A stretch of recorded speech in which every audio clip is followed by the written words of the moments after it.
We're finally there. The global recovery has reached Europe. Thanks to progress on the vaccination front and an easing in restrictions, we see that this is paving the way for pent-up investment and consumption being unleashed.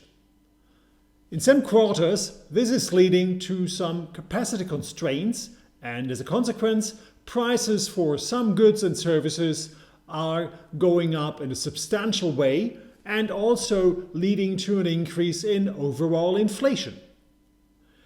As the logjam in demand is likely to take longer for being met, we think that the global recovery now will take longer than we initially thought.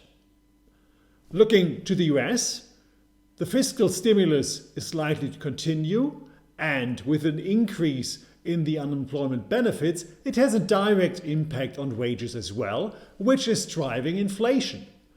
And in that respect, we think that the Fed, although looking through some temporary spikes in which inflation might go as high as 5%, is likely to start earlier with a turnaround in monetary policy.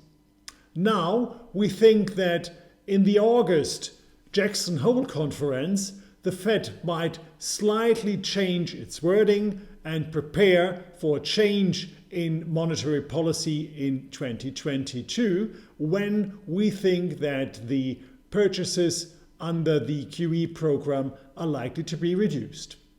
In the euro area, where growth and inflation lag behind the figures in the US, and the labor market is by far not as tight as in the US, the ECB has more time to prepare for a change in monetary policy.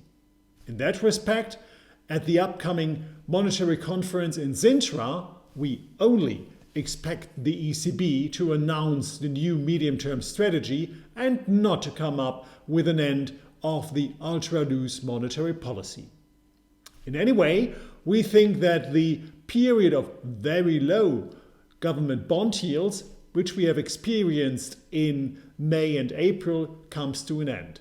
And with monetary policy being tightened down the way, we think that yields are mounting somewhat higher. And in that environment, more risky assets will stay volatile.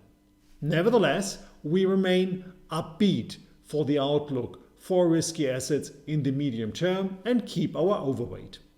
And after many years where we talked about lower for longer, we now get an environment where we think that we have to face a period of higher for at least some longer time.